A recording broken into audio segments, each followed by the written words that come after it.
you stand out in real estate? I mean, you want to talk about a crowded, competitive profession? That's real estate. Nationally, over 1.5 million members of the National Association of Realtors. That's who wears the R.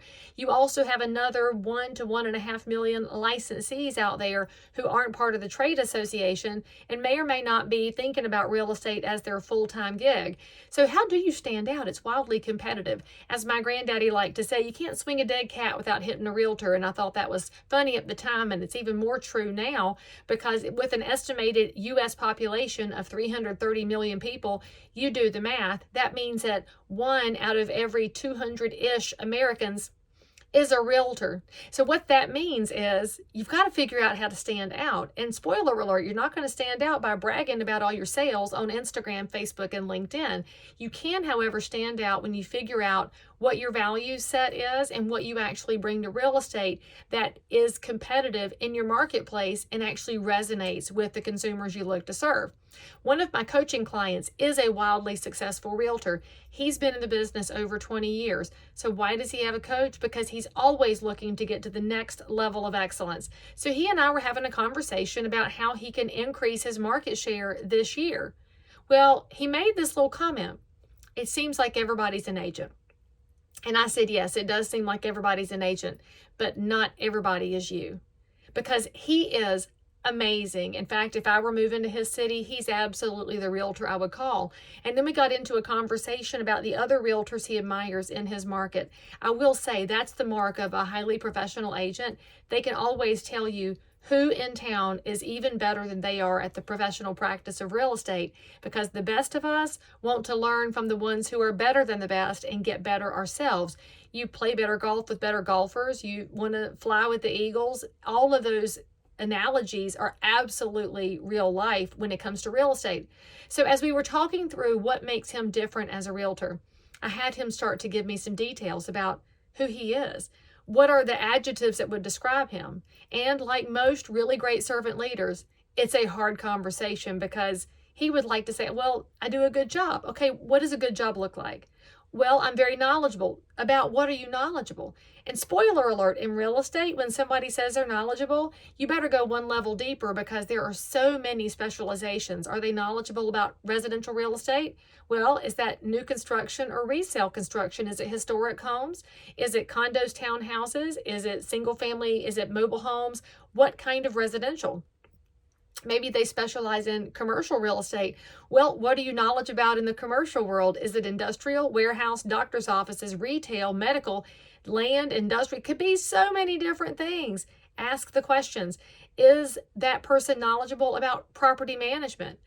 As a landlord myself, I hire professional property managers because I don't want to deal with my tenants. I'm way too soft, and I need somebody who knows the laws better than I do. So if you're a property manager, do you specialize in A, B, or C class properties? Do you do on-site management or off-site management?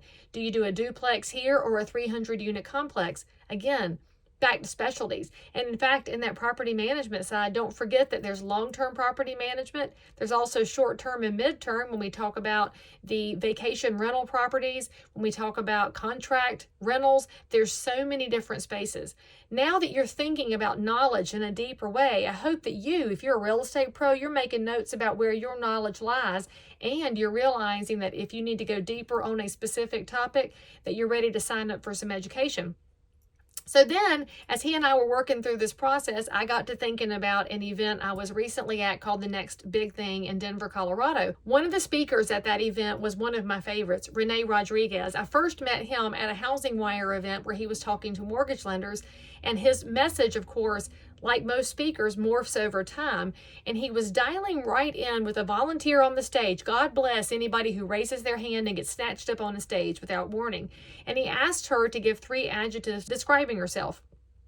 Well, at first, she had a hard time thinking, and he basically did that whole game of, quick, what are the 3 adjectives? And she spit them out, boom, boom, boom.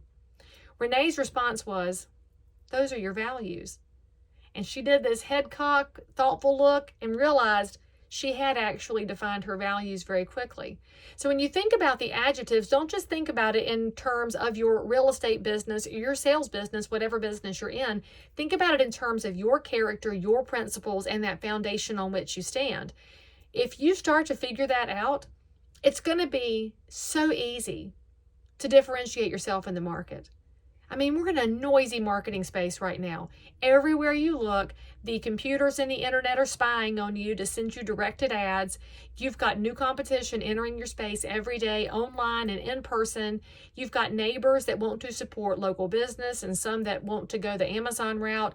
It's everywhere. Everything's all over the place. So I want you to drill in on what your values are, and then I want you to figure out how to pour that into your marketing. Now, y'all already know by looking at my videos, my real estate business is built around how we can support this community where we live. It's not just built on selling houses, although we love listing and selling houses.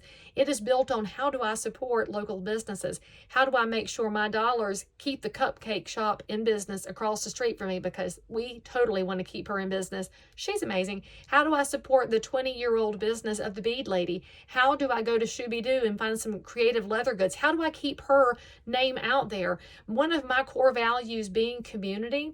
It's also how I've raised my kids. I took my kids early on to do Meals on Wheels because they needed to see what it looks like to serve, and now they can serve on their own. I don't tell you that to brag about it. I tell you because sometimes we get in our own way. And the way we get in our own way is to say, well, that matters to me, but let me just write a check. No. I mean, yes, write a check. But you want to write a check, also go spend your time. Your time is also a very valuable commodity. So where you spend your time will actually tell you a lot about your values. If you're hamstrung on this, go get your calendar out. Look back at the last month and see where you spent your time. Your values will appear. Is one of your values how strongly you're embedded into your faith community? That should appear if you look at how much time you spent in that place with those neighbors.